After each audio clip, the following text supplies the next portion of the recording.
is Dan Fouts joining me here on the Rich Eisen Show. How are you, Dan? Good, Rich. Good to be with you. Happy New Year. Happy New Year to you. Pleasure to have you on here. I guess let's start with what you just most recently saw. What happened to the Jets, in your estimation, Dan? Well, they were outplayed, number one, so you got to give the Bills credit. They never could get started, which, the weather conditions were rough, but they just made so many dumb mistakes. Penalties, poor throws, poor routes. Defensively, they couldn't stop the Bills. The Bills had 20 third down opportunities. Their time of possession was off the charts. They just totally outplayed the Jets when the Jets had everything to play for. Well, and the Jets' next big decision is what to do about Ryan Fitzpatrick. Todd Bowles would like to keep him and sign him long term. Do you think that would be a good move by the Jets, Dan? Absolutely. I mean, he had a fantastic year, and he gave the team stability at the most important position, something the Jets hadn't really had in so long. When you think about the history of the Jets quarterbacking situation, you just realize that what Fitzpatrick did, thanks to Ike Enapale, perhaps, Yes. But he was going to be the guy anyway. I think he would have beaten out Geno throughout the preseason. Well, what is it about the quarterback position where somebody can, once they hit 30, mid-30s, like, say, someone like Rich Gannon, Brad Johnson, have a renaissance in a way? Is it possible that you can become a better quarterback as you get older, or you need to build that defense and running game, offensive line around you in order to look better, Dan? Well, all those factors play into it, but I think, the thing about playing quarterback is you're learning every day, and the more you observe, the more you learn. So the big thing about Fitzpatrick is he's been in so many different teams, 6 different teams, so many different coordinators, systems. He's got a fountain of knowledge. Plus, he's a smart guy, the Harvard deal and everything. So I think it all just came together with the Chan Gailey system that he was familiar with his days in Buffalo. So it would be smart for the Jets to keep him. Dan Fouts joining me here on the Rich Eisen Show. You're in the same bust room in Canton with John Elway. One day you will be sitting there and welcoming Peyton Manning into that room. What do you think is happening between Elway and Manning as this monumental decision needs to be made about who quarterbacks this team into the playoffs, Dan? Well, I think the bottom line for any football executive, quarterback, coach, general manager, whatever, is to win. And I think we saw that last Sunday, is that the Broncos, regardless of what's going on behind the scenes, they want to win. They want to get to the Super Bowl, and they realize that during that game, although Osweiler wasn't playing that poorly, the team wasn't really responding. So Kubiak made the decision that, hey, we need a jump here, and Peyton gave it to him. Now, it'll be interesting to see what happens going forward, but, he looked sharp to me. He looked, like his old self, the good old self, and, healthy and ready to roll. So we'll see what happens. It'll be fun to watch. What do you think they should do? Well, I'd play Peyton Manning. I mean, why not? He got you the big win over San Diego, a win that they needed, really a key win when you look at New England losing at Miami. So it would be really tough for them to go back to Osweiler, I think, and it would really send a negative message to the team. If you saw how the team reacted to Manning after the game, you realize that, things are probably, players are probably thinking, hey, this is our savior. Now, you've called some games involving New England of late. You've sat down with Brady. You've chatted with him prior to the game. What do you think's going through his skull right now with the offensive line and the position that it is, and he's waiting for some of his best weapons to come back as he gets set to try and win another championship? What's going on between Brady's temples? Well, I think you just hit it right on the head there, Rich, because the offensive line has been a problem, but also with Amendola and Edelman out, those are the guys, those are the guys that Tom looks for on first down to get the drive started. They're the guys he looks for on third down to keep the drive going. So, once they get back and healthy, and they're going to have a bye, which is a big deal, that will help. I think that Brady's just waiting for things to get back to normal. And when that does happen, how difficult do you think it will be for all the parts to just mesh together again or will it just be like riding a bicycle? Yeah, it's a tandem bicycle. Yes. Tom is in the front, and all the other guys are pushing in the back. Dan Fouts joining me here on the Rich Eisen Show. And then you've got in the other conference, Russell Wilson and Cam Newton highlighting a new millennium type of quarterbacking with Kirk Cousins dropping back, being as on fire as possible. How do you see the NFC playing out in the playoffs? I think it's really probably the more interesting of the two conferences because you don't really know for sure. I mean, a tremendous year for Carolina and Cam Newton. Tremendous second half of the season for Russell Wilson and the Seahawks, and a surprise season for Cousins and the Redskins. So who can carry it on? Maybe the experience of the Seahawks is the one to look for, but Carolina got a taste of the playoffs last year, and boy, what a season they put together this year.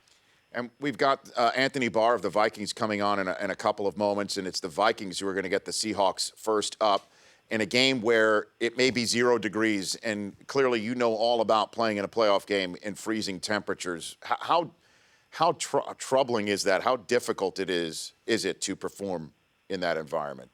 Well, the key is the wind, because the wind will affect the ball more than the cold will. So if it's a windy day, as we saw in Buffalo last Sunday with the Jets and the Bills, it makes throwing, kicking, very unpredictable. So that's, to me, always been the key. The temperature is really not that big of a factor if it's still. What was it like the day in Cincinnati for you and the Chargers? I forgot. You put it out of your mind, huh? No, I froze my mind, so that was easy to have it never enter. Right. No, it was horrible. It was windy and cold, but Kenny Anderson and the Bengals played better than I did in the Chargers, and they won the game. Well, I mean, it's interesting, though, because didn't that come after the game where you played in Miami as well? Yeah. Oh, we won that one. I remember all about that one. Oh, I'm sure you did. No question about that one, yeah. Right. No, I'd love to, because, I mean, that day it was so warm, and then you had to go to the freezing temperatures the next week. Now, because I don't know, just so many people make so much about temperature in games of the playoffs. I find it interesting that you think it might not play that much of a factor.